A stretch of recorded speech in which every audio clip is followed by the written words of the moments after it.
Being a parent can be really challenging. It's normal to feel uncertain about whether you're doing the right things to raise healthy and happy children. That's why Child and Family Resource Network focuses on connecting pregnant parents and those with kids under the age of 5 with free support services to help them build confidence in their parenting journey. Everyone deserves to have someone they can turn to for support with parenting. Visit childandfamilyresourcenetwork.org today. This show is part of the Head Stuff Podcast Network.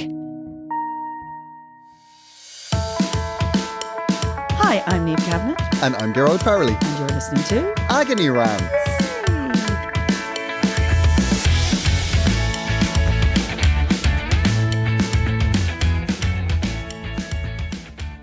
It's the 9th of May, which means this is Eurovision week. Do you want to sing the song? It's like Easter. It moves around every year. The thing that puts most fear into and awe into every Eurovision entrance moment is ba ba ba ba ba ba ba ba ba ba ba ba ba ba. It's like a national anthem. Do you feel like you need to do a wee when you hear that? Like the nerve, it's like I'm just going to have one last wee now before I do it. Yes, there's an element of that. And it doesn't really matter where you are. It just pulls you right back into that green room.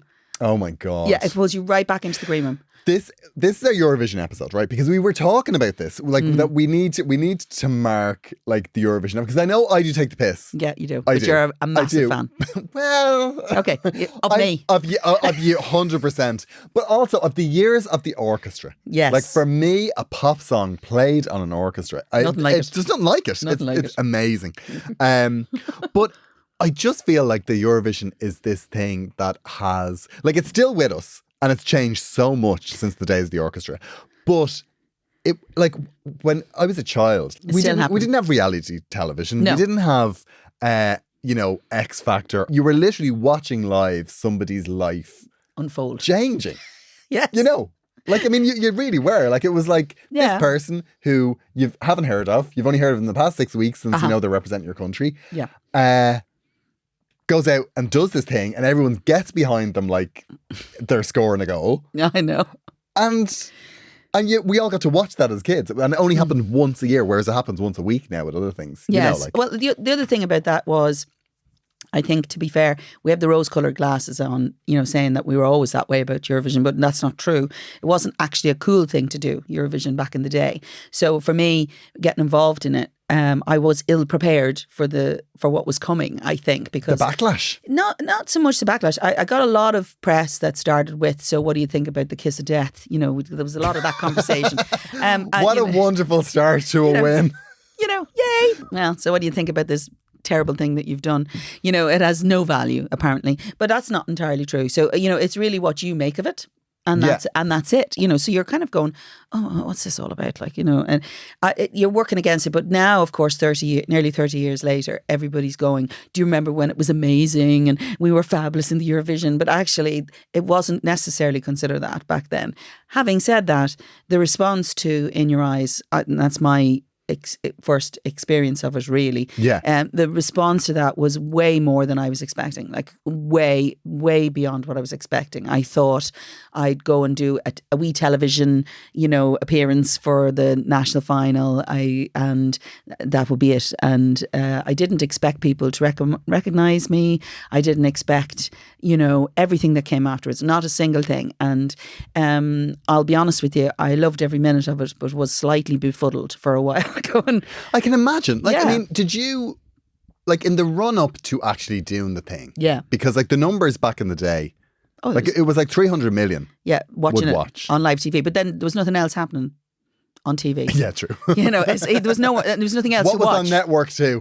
Who knew? Who knew? It was a big deal. Like, it was. Yeah, and it still is. Yeah. And what was it like to be, like the whole nerves? Like, this is the thing that I just can't even imagine. 300 million people are watching you. Yeah. For 3 minutes. Yeah. Yeah. And if anything goes wrong, it's so public. No, everything's public. Everything's public in your life when you're out there. Were you rehearsed to death? Yes and no. Yes and no. Yes, of course, you rehearse. You have rehearsal schedules in the Eurovision week, or 2 weeks now. Whether you're doing the 1 week or the 2 weeks, you still only have the same 2 20-minute slots to rehearse during the week. That's it. right? So you rehearse twice? For the TV, yeah. Obviously, if you're very professional and you go and rehearse elsewhere in your own room, you start off and the process is you do 2 20-minute slots of rehearsals for your song. Okay. Okay? So each country has that. So think about it now. 40 countries need to do that. So, right? Oh, God. That's within the TV. So that's for the TV people. Their objective is to make the show. And then we have our slot, which is 3 minutes long. So you have to rehearse that. So you do that and then they run the show.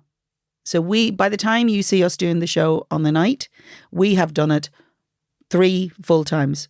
And then this is our 4th show.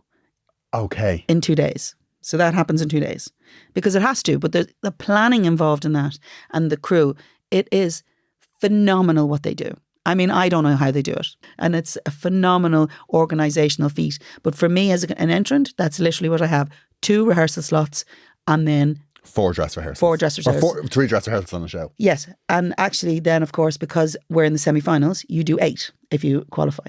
Because you have to do the exact same process for the final as you do for the semis. Oh, wow. So when I did it in 2010, we had the semi-final on the Thursday night. So we'd already done the 3 shows based on the lineup for that. And then we had to do another 3 shows and the final. So by the time I did it on the night for the Eurovision, I had done that show 8 times. God. It's so exciting. Like when you talk about it from that point of view. Yeah. Like, because for me, the Eurovision was, we got to stay up late. There was crisps. Yeah. There was crisps on mine too, but I didn't get to eat them.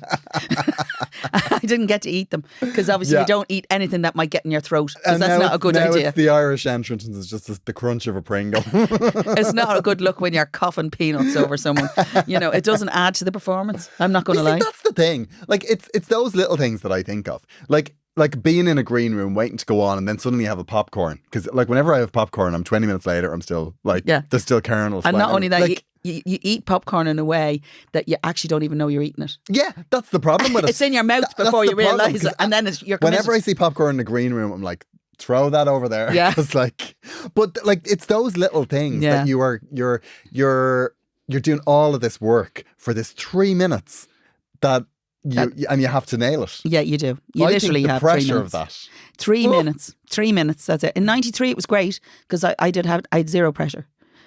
All I had to do was sing well because we'd won the year before and at that point we hadn't started multiple winning. So you just assumed that you're not winning this? Yeah, well, I didn't assume that we weren't winning. Because in fairness, this is you. It's like, we're going to be bringing this home. I'm humble.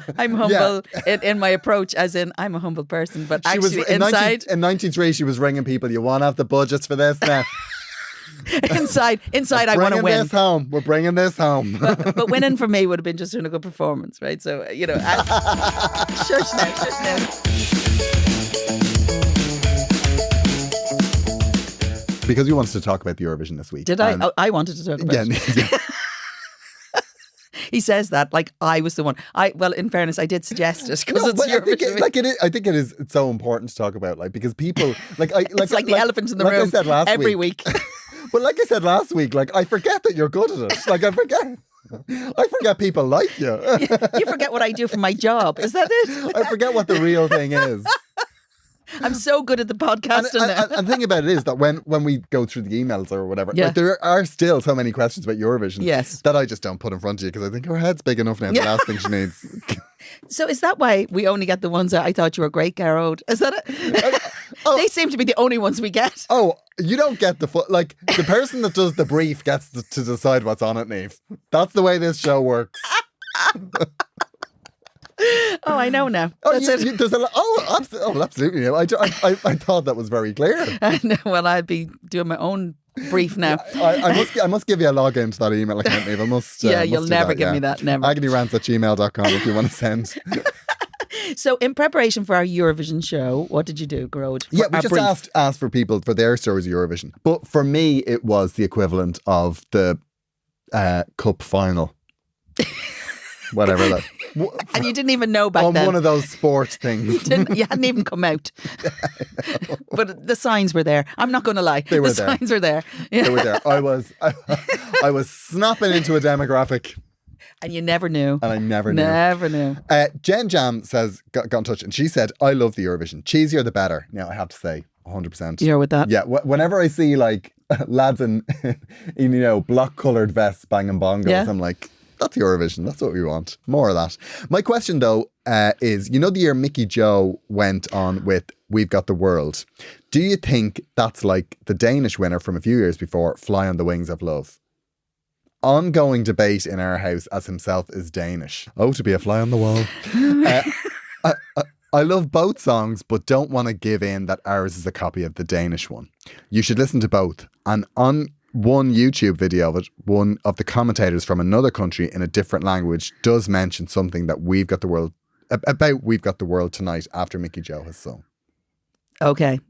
Now, Jen, right?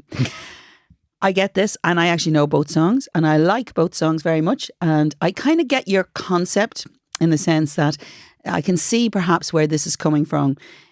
We will say that Eurovision has many genres of songs, and quite a few of them fall into those spaces. And, you've the ballad and you've the thing. And you could probably put things, along the lines of, oh, that's the same as. Homage. An homage, perhaps. They're both anthems. I happen to know both of those songs. Okay. And I never realised that they were quite alike. Until she said that. Well, there's a few years ago, there was a song called Fuego, which is from Cyprus, right? And it was... Oh, yeah. Yeah. And it was one of these summer classics. I saw her rehearse in Amsterdam. Yeah. She was kicking off. Oh, no, I'll bet. There was a lot of kicking off. But there's similar songs like to that over the time because it's a genre of a song. Okay. So there's an element of, is that the same song? Which came first? Oh, the Danish. Oh, right. Okay. Oh, 100%. I love that song, Fly on the Wings of Love. It's just a great song. And it was so unexpected in the sense of, it was like just these two guys just got up and sang. It's a great song. And you would not want to sing it. Yeah. But also, We Got the World tonight. It's very similar. It's a similar concept. It makes you feel the same. It's an anthem on a guitar. Yeah, I don't think it would win an actual copyright problem, but I totally you get same vibe off it. So I'm afraid we haven't actually settled that for you. But I mean, well, next one now, you're going to read this one because this is from Trish Long, and this is very significant to your win. Okay, so Trish, I think I remember you actually. Age 10, 1993, I was in the choir that sang with Johnny Logan the year Niamh Kavanagh won the Eurovision. And the funny thing is, I spoke to Johnny about this last week when we were at that concert, and you talked about the waving flags. And I said, do you remember the time you sang and they had all the kids with the flags walking by? So this feels like that. And he looked at me as if to say, I don't remember that happening in my life. But it did actually happen. So Trish, you and I remember that happening. It was pre-recorded, and we had to rent a video player to record it. Oh my God, yes. All my aunts and uncles and cousins came over, had a party at home, but not a sign of me on the TV. I've never seen a group of people more deflated. Niamh winning lifted our spirits again, though, as did getting off homework on Monday and everyone clapping us at school assembly that week. I hope Niamh's celebrations lasted a bit longer. 30 years, Trish. I kept it on my CV. Oh, right, okay. Also, I kept it on my CV for 10 years too long. Sadly, my choir didn't have the same international success as Riverdance the following year. Also, well done on the tour. Saw you in Everyman in Cork. Hilarious. Booked for your own show in Everyman now too. Well done. Trish, I'm going to come down to the Cork to watch that with you, and you and I'll sit together while we do that. Honestly, do you know what? I do remember that. I remember the gang of yous, and I have been that soldier where I've been in something and it hasn't appeared on something. It's really difficult. So have I. Difficult. Thank God I won that night. Like there'd been nothing saved. The power of an edit. I know. You see, because you have the power of an edit. Oh my, yeah, I do. Yeah. He edits. I tell the best stories on this podcast, and they don't always make the cut. They're not on brand, Niamh. Not on brand. First time I did The Panel, which was a panel show in Ireland. The very first time I did that, right? Yeah. I watched it with my parents. It's the last time I've ever watched a telly with my parents. It was just horrific. It was like, because the panel, the way it used to work was they would record it for about 4 hours or 3 hours. So you didn't even know what they were going to So include? I didn't know what they were going to include. And it was my first time on it. So I was like a deer in the headlights. Didn't know. It's the first time I've ever done telly. I had to ask Neil Delamere. I was like, where do you look? Like, where do you look when, like, what are you supposed to do? Do you What look was at his the answer? audience? He told me, he was just like, just look at the person you're talking to. Yeah. Which was so In your grand. state. And I was like, okay, fair enough. But I couldn't get a word in. And the producer said to me at the break, she said, you're not getting a word in. They're not letting you in. So what I need you to do is push your way in and I'll favour you in the edit. Yeah. So I was like, okay, fair enough. So I came across as this aggressive. cocky, aggressive. It was Like yourself then. Yeah, it was bad. But I mean, she was right. She was right. No, you got to get it gave in me there. a kick in the bum. Like, Yeah. But I'll never forget watching it with my parents, and they were just like, "Who are you?" Listen, I have a better story than that, right? When I did MasterChef, right? I wasn't allowed to tell anybody that what had happened. Oh yeah. And She won. Yeah, okay. I didn't really She want to told say. me, and do you know what we have to say? How you told me? You didn't actually tell me. No. But when you dropped me home one day after having a coffee, as I was leaving, you flipped the boot open. Yeah, there was a reason for it. I'm going to be honest with this. Because the trophy was in the boot. That's what the reason was. I was coming home from the competition. I just won it. And I... And she said, I can't tell you what happened. And then she pressed the button on her boot when I was walking by and the trophy was in it. That did happen. But I hadn't told my parents. And I actually was in the room when they showed the final. Were they proud? My parents, yes. Yes, of course they were proud. They better have been. It was in the room. They had to pretend, even if they weren't. Yeah, my parents didn't feel the need to pretend. But as a comedian, is that not your raison d'etre? I feel we're not talking about Parental Trish here. disapproval. I feel we're not paying well attention. Well done, Trish. Yes. That's showbiz, baby. Yeah, That's it is. showbiz. It is totally It showbiz. really is. Believe me, speaking as someone One who... day you're hot, next day you're not. That's the way it works, Trish. Oh, God, so many wise sayings. Eurovision is tough. Do you know what, Niamh? Next Eurovision concert, get Trish on with a flag. Trish. You could be a flag waver. I'd love it. Oh, my gosh. Imagine if you could reform the band. It would be the weirdest, creepiest thing. What if they're a taller than me? woman just standing there waving a flag. What if they're all taller than me? If we ever do a live show, Trish. Oh, you're coming. Because I mean, we'll get her to sing the song. You can do the Oh my flag. gosh, it'd be amazing. It'd be fantastic. Okay, so Mark, do you have a favourite Irish entry that didn't win? And if so, what won? Terminal 3. Fantastic call. We were just talking about that. Yeah, Terminal Terminal 3 by Linda Martin. It's a great That's a song. banger. It's a banger. It's a banger. Banger. Absolutely banger. But no, of course, I'm old school. There's been a lot of great entries over the years for various reasons. But actually, Terminal 3 sticks in my head because who doesn't love it? Yeah. Yeah. She has to do that song Yeah, more. no, It's great. brilliant. Do you know who mine would be? Who? Do you remember Dawn Martin? Oh, she was great. Is Always Over Now? Yes. Great song. I could tell. And then she was on the front of the paper because she snogged the head off Pat Kenny. Well, that happens.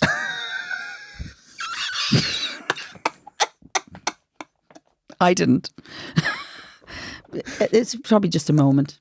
I don't know. It was probably they were just contrived. exuberance. It's I thought she was great. What? Do She you know was her? great. What happened to her? Dawn, I don't think she went on to sing a bit afterwards, and I haven't. I mean, I went on to sing a bit afterwards too. So I mean, the thing is, what happened? I'm sure she's very successful where she is. I mean, she's a lovely girl. She was a really fantastic girl. I haven't seen her or spoken to her for a wee while. You kind of sometimes you come across people, and I love that when you do, because we all have that in common. It doesn't really matter whether you won or not. Dawn, if you're out there, Yeah, give us a shout. get in touch. I know. Jason says, favourite UK entry? Okay, so favourite UK entry, that's Puppet on a String. Puppet on a String? I love Puppet on a String. That wouldn't be meaning. It's because I love singing it. Listen, you just start off, and you don't have to sing any other note. Everybody's in. Doesn't matter what age group. Yeah, that's good. I mean, I have to say, I do like Sonia. I like the Sonia song. Move away. Every time, really, every feckin' time. Excuse Shoulda my won. French, Shoulda but won. honestly, Shoulda every won. single time. Stop She now. had Why her am I only day. friends with She people had who her like day. Sonia better? That's not. No, do you know what I think the best UK entry was? Right, this is like from left of field. The one So good you can't remember it. Francis Ruffell, Oh yes. Lonely Symphony. Yes. That was a great song. Yeah, in my head I'm Could going... you sing that, Niamh? I'm going, I have no idea what that's Literally blank Nothing. face. That was the UK entry the year after you. Uh-huh. Great song. Okay. Absolutely. You should do that. You do a great version Okay, of that. Lonely. I'm writing it down. Lonely Symphony, France Lonely Truffaut. Symphony. We will rise. We'll never fall again. So, Brian? Brian, what was it like waiting in the wings? Were you terrified? No. For me. But waiting in the wings is a funny thing because it's different for everybody, and I get very nervous afterwards, which means it manifests itself being I get very manic. So it's the whole adrenaline rush comes out, and I get nervous afterwards. I'm not saying I don't feel a bit nervous beforehand, but you're looking at the job in hand. So in other words, there's a process that you go through. So at 2 songs before, you're getting your microphone. So you're moving forward as these things are happening. So what you don't see, you see the songs coming on, but actually there's a very strong where you should be at all times. And somebody's putting your makeup on, somebody's fixing this, and you're trying to zone in. And then those last couple of minutes, I suppose the last minute before you go on stage, everything's checked, everything's sorted, and you literally have a minute to 30 seconds maybe of listening to the previous entrant, because back then it was in ears in 2010. Before that, you would have just heard it in the auditorium, because literally we were on the side of the auditorium and people handed me down stuff from the stands. Was that a lot easier from the in-ears? The in-ears, yeah. For the big venue, absolutely. Absolutely. I didn't think it would, because, in-ears are a bit of a funny thing for people. But the in-ears were brilliant in the big arena because there's a lot of splashback of sound. Yeah, so yeah. You're much more correct when it's right directly in your ears. The problem is you don't get a lot of ambient sound, so you're just kind of practically deaf in the back. Okay. Yeah, and so you're not hearing anybody. But actually you become very focused on the fact that because you've practiced it 3 times, you're actually just going through the process of what you've already done. And then you suddenly find you're on stage and the place is going mental with any luck. But for me, a returning queen in 2010, absolutely. Both my experiences were like, this is the girl for us, because obviously first time I was the Irish entrant, so that was like on home ground. Absolutely, a lot of love in the room. And then the next time I came back, I was a returning queen, a lot of love in the room. So I was in a good place both times. But there is a nerve, but you've practiced it, so you have to have a little faith in the process. Afterwards, like a complete muppet. That's the truth. Declan says, absolutely love Niamh, best Eurovision song of all time. Thank you, Declan. If you hadn't won on 93, what other song would you have liked to win? Okay, no secret about this, the Dutch entry, Vrede. Sonia can't get a break. No, she can't. The Dutch, oh wow. Yeah. I don't know that one. What was that? Ruth Jacot, Vrede.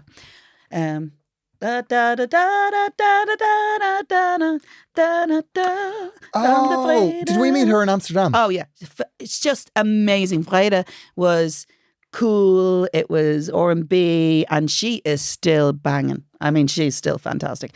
And so right up my street. Great pop song, really fab.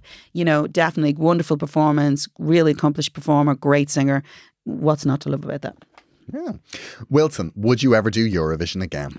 Never say never, but probably never. No. No, I don't. The question here is not would I ever do Eurovision again. The question is, should I do Eurovision again? There's plenty of young talent coming in. Why would you not allow that to happen? I've had 2 lovely and I had a wonderful time. I'm going to make no secret about the fact that I'd love to go back as part of the delegation, because I'll get all the loveliness of it, but also I can go out and party, because normally when you're singing, you can't even take a drink, you can't do anything. You can barely just get through the interviews and all that sort of stuff, so you can't really be going out. Well, I certainly couldn't, because none of my songs were easy. So it's a case of you've got to be well behaved. I'd love to go and really be found like upside down in the Eurovision club some night. Richard, why oh why? Now this is my question as well. Okay. Why oh why don't we have new music from you, Niamh? I'd love another album. Richard, I would love another album also, and I'm actually planning one at the minute. I guess I have had mixed experiences with my album, shall we say. I've always loved the process of it. I think the practicality of it and the financials of it. And I'm really keen right now to find music and to record music that really reflects what I'm going to do the next 20 years. Well, it's interesting because you are actually, you can say this, you are actually recording stuff at the moment. I am. And I'm making it quite acoustic at the moment so that I can get the sense of what it is, and I think for most people to understand, if you ever see me, you tend to see the Eurovision song, the commitment song. You see all the big stuff, but I actually do a lot more than that. I'm a lot more light and shade, and I suppose I just don't want to spend the next 20 years roaring at people. I've just spent 20 years roaring at my kids. I'm quite excited about doing something that is a bit more that I can sustain into my 70s. So because I'm 50s now, so and I'm fully expect to, because I'll have no pension. So this is yeah, she'll be on the road for life. On the road for life. So Richard, yes, thank you very much, and I am recording, and actually, if there's any writers out there who want to send me some songs, I'd love to hear them. So absolutely, just love to hear them. gmail.com. Yes, please do. Garode will vet them. Yeah, I'll vet them. No, that's not her. No. Love you, Richard. Thank you for asking that question. Tara says, how are you going to celebrate the 30th anniversary of your win? Now, I would be interested in suggestions. I would love to do a concert, actually. And I would love to do a concert that celebrates 30 years of Eurovision. And I may look at perhaps trying to find a song in every year and do a set. Ooh, that would be fun. I think it would be fun. Do you know what I think you should do? Okay. As well as that. Okay. I mean, you can still, it's not, It's a whole year. Yeah. I can do lots of things. There's lots of things that can happen. I think you should re-record In Your Eyes with the RTE Symphony Orchestra. That's what I think you should do. That's a thought. And I think you should put it out in physicals. Physical. Coin it in, Niamh. Rinse it. Rinse it. There's many ways I can celebrate it. I think I'd like to celebrate it and acknowledge what a wonderful thing it was for me. And absolutely make a fortune from it. Yes, I'd love that. But also, I think introducing the next phase. I did think about actually recording acoustic versions of other songs that I liked from Eurovision over the years. And just like a little EP? Like a little EP of just a couple of really nice songs that I've liked. What would you call the EP? I don't know. In Euro eyes. Yeah, I mean, as she said, it's a work in progress. When you have a song called In Your Eyes, there's a lot of people who think that the first time to say the pun that they think it is. In Your Eyes. But, Tara, I am definitely going to celebrate it and actually really embrace it because you know how much I love it. And I would love all the fans and, to get behind it. And actually, if you have any suggestions, I'd love to hear them. Yeah, absolutely. Do. Again, agonyrant@gmail.com. Gav says, does Niamh realise how many gay kids watched her win and worshipped her ever since? Yeah. Well, I do because I actually even work with them. I think she might.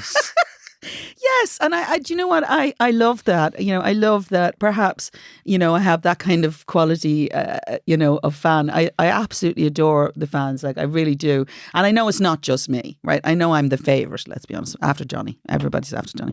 But, I know that I have a very good relationship with a lot of the fans. I really do. I love them. Yeah. I really care about them. I am the mammy of and the group. And they do love you. Like, I mean, it's very, like... reciprocated. It's very reciprocated, but it's also very...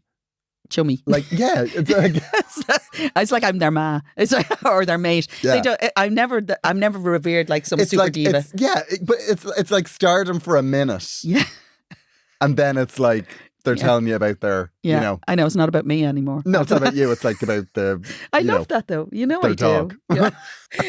No, I do. Well, Gav, it is true. I do realise it. But, actually, weirdly, you won't believe this, not just in the gay community, but I have an enormous amount of people who come up in various kind of areas. It always surprises me. It is very surprising to watch. Yeah. It is surprising me. It's different.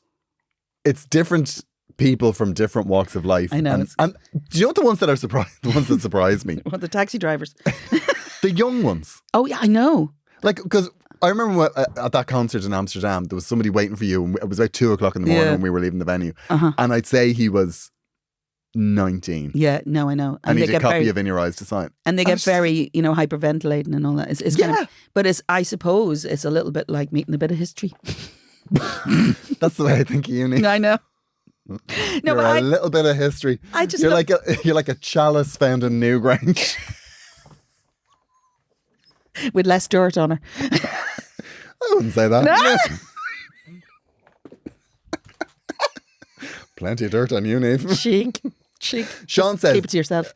Okay, Sean. Do you think you would have had a career in music anyway if you hadn't won on the night? Well, that's a good question now, Sean. I have to say that is an unusual question. I wouldn't say so. Yeah, shut up you. You're not involved in this. They're asking me this, right? Just you're hating the show. I know you are already. Gonna wrap it up now. Okay. Sean. Not a lot going on. Believe it or not, it is a very good question, right? I already had a career in the music industry before I started this.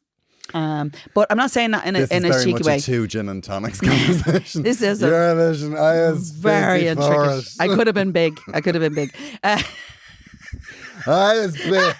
It's Eurovision that made me This is small. serious, you. Get away. But Sean, basically, I would say, I think I would have always done something in music. Always done something in music. But I might not have been my real job. You know, it definitely escalated me into I couldn't keep my good job in the bank up. I might have been the singing banker for quite a long time. It gave you the springboard. It definitely did. But I'd done the commitments and all that beforehand. So there was an element of, yes, I'm on my way. But actually, you could say, would you have done things differently? Would this, you know, everybody has those questions in their lives, you know. Am I glad this is the way it is? 1,000,000%. It's worked out well. I know. I haven't had to work for a living for such a long time. Thank you, Sean, though. I really appreciate that. I suppose the biggest question is, do you think I would have had a career in the music? Do you think I have a career in the music industry? That's a much more valid question.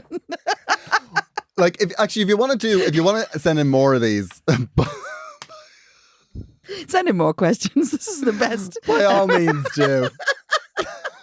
I'm going to be stepping back from the show for a couple of weeks.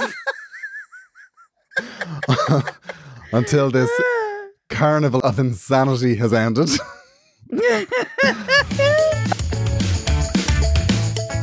We are pausing for a moment to remind you that Agony Rants is part of the Head Stuff Podcast Network.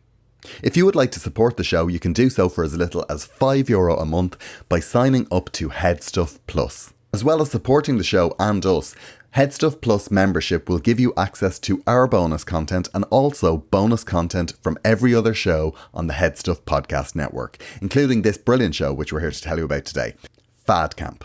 Fad Camp is hosted by Grace Mulvey and Conor Dowling, and it is a show about diet culture and why we all go a little bit crazy as soon as we start to talk about dieting. So if you've ever been on a diet, if you like comedy, if you like fun, if you like enjoying yourself, well, Fad Camp is the podcast for you. Fad Camp is a comedy podcast about the ridiculousness of fad diets and diet culture, hosted by me, Grace Mulvey. And me, Conor Dowling. If you have a body of any kind, chances are you've crossed paths with at least one of the bizarre diet trends we cover in our show. And between me and Conor, we have done nearly every fad diet there is. Juice cleansing, fasting, the potato diet. Which is actually a real diet, by the way, and we don't recommend it. So join us as we try to make sense of the madness that is diet culture. Find Fad Camp everywhere you get your podcasts and make sure to follow us on Instagram and Twitter at Fad Camp Podcast.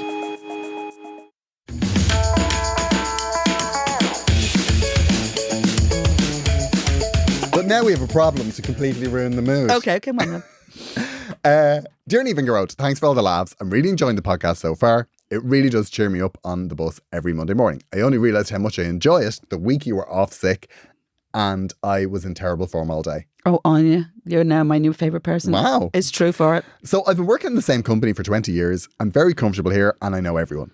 There is great flexibility and I can come and go as I please. About a year ago, I completed a master's in communications and I've moved into that role in the same company. The problem is I'm a bit bored. There is a part of me that is hungry for change, but at the same time, I'd hate to regret... Jesus. For someone that works in communications, you could throw in a few commas. She didn't say she had a degree in grammar. Right? Come on. There's the part of me that is hungry for change, but at the same time, I'd hate to regret a move. Comma. I know there will be more pressure and it'll be hard to get to know everybody in the new place. A nightmare scenario is I go there and can't get to grips with it and end up isolated and unable to do the work. What do you think I should do? Okay. That's from Anya. Anya, first of all, you've got great taste. Fabulous taste. It sounds like you're in a really great place. I completely understand that. And sometimes when you're in that space, I find this sometimes at times in my life where I've worked on a project and the drive to work the project keeps you going and excites you and moves you and it gives you great satisfaction. And then you get to a point in your life where everything is working as you wanted it to. And so it feels like you're treading water for a bit because you need to. You need to. And actually, it's really good for you to do that for a little bit. But if you're a certain personality, you're going to need the next project. You need the next challenge. And the thing is, because you've been doing this quite a long time, you are safe and comfortable where you are. And the thing is, the big step off is always difficult. Yeah. Always difficult.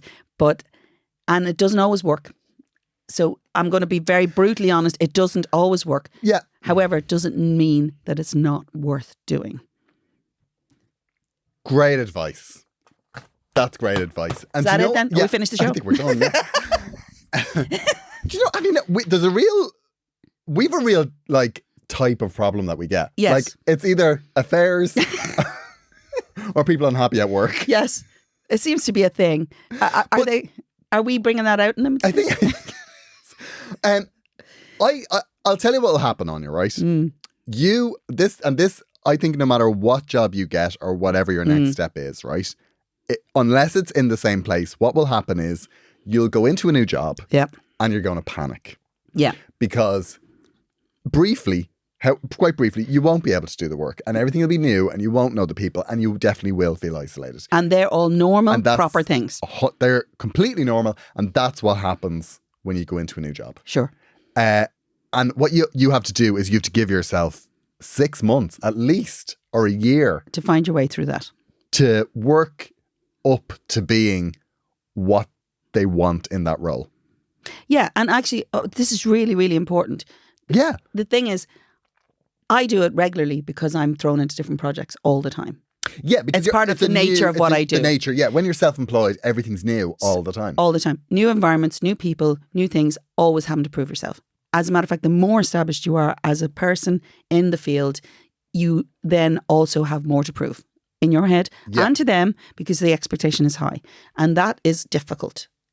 I've often thought about this. Like, do you want a job where you're passionate about it or do you want a job where you can coast? So what's your life? Is your life in work or your life outside of work? Well, I would suspect that she's not necessarily coasting where she is, but she's become accustomed to how to do it. There's two solutions to this. You either bail and do something creatively in your career, or you find a way outside of your career to actually get that similar feeling. Maybe if you look at taking a challenge on outside of work for a little bit just to get used to the feeling of doing something different, it might balance it out a little bit more.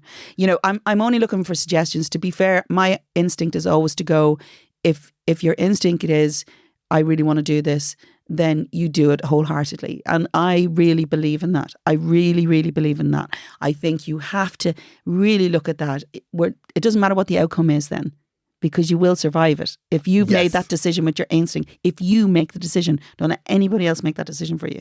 100%. Do not make any decision that doesn't involve your instinct.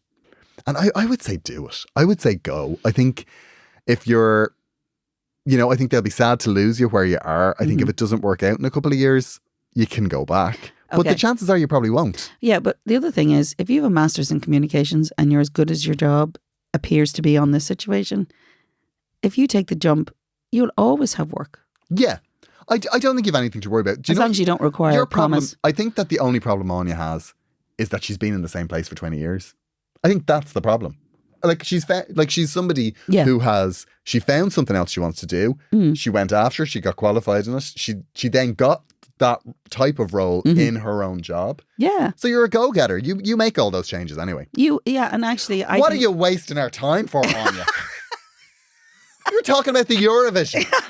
Yeah, but this is like the Eurovision conversation. I went back in 2010. That involved a decision, and lots of people said, how do you feel about the fact that, you might not win again? And, there was a lot of risk involved in that. And you said, I'm going to win. Mark my words. Yeah, didn't quite work out.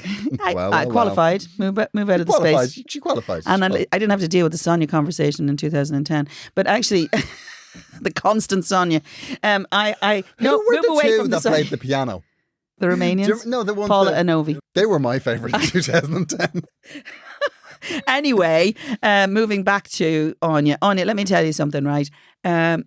There's always risk. But if you believe in what you're doing, then you're going to have some fun. And actually, you don't want to leave yourself completely open that there'll be too much free fall. But the truth is, you will survive it. And you're well able for it. You'll be grand. You've managed to achieve all of these things. If you're hungry for it, and you really do believe you want the challenge, just go for it. Yeah. And you know what? Don't let this doubt that you have in yourself affect your confidence going into interviews. You go in there and nail it. You lay it on the line, right? Do you know what you're after here? big change. That's what you want. A big hefty chunk of coin when you move jobs, right? You're leaving something somewhere that's very comfortable, so you get something brilliant to go to. Do you interview well? I'm terrible at interviews. I'm absolutely abysmal. I am absolutely I think we've had this conversation. Horrific in an interview. I'm terrible. I absolutely go to pieces. What happens to me is I go in, right? I go into an interview. I make them regret I'm me. completely underconfident. I hate myself halfway through, and then I completely turn on them and get resentful that they've made me hate myself. So I go in there. Cowering, and I come out like a snarling bastard. and I know what happens. Like I remember doing one interview and them walking me out to the gate, and the woman from HR was just like, I don't know what happened in there, but it was not attractive. Well, so Anya, maybe don't take any advice off him, but actually what he said is true. In the wrong field. I've got every job that I've interviewed for. I interview so well. Sometimes I get a better job than I'm supposed to win. However, I can't always back it up with the job. I never. And to be honest, obviously as a singer, that's slightly different now. But I think interviews are all about being kind of positive, and really you do have to kind of say you really want me, but in a way that they don't feel that you're over confident. You have to make them want you and regret you the minute they walk out the door. I always think the one on the panel whose face you can read, the one that, it doesn't happen in your interviews, but the one that cannot hide how appalled they are by your answers. They're always the one I think I could be friends with. Yeah. They probably are. They're mates. Anyway, so Anya, go for it. But more importantly, fly free. Enjoy the journey. Fly on the wings of love. See or how have I did that? The world tonight. Yeah, that didn't work. Listen, thank you for listening. And if you have more Eurovision questions or want to tell me how amazing I am at any given moment, you need to send them to me directly, because quite frankly, Garrod is not sending them to me. One more week of this bullshit. We're going to talk about Eurovision then next week. Then in the bin. Yeah, we're going to talk about Eurovision next week. We would love your comments. Eurovision. Yes, about this year's. The Eurovision. I haven't heard a single song. I'm going to send you links. You're going to be bombarded. There's some good stuff in there. Thank you so much for listening, and we look forward to talking to you next week, especially if it's all about me again. Yes, absolutely. We really appreciate you, and we absolutely love doing this show. Bye.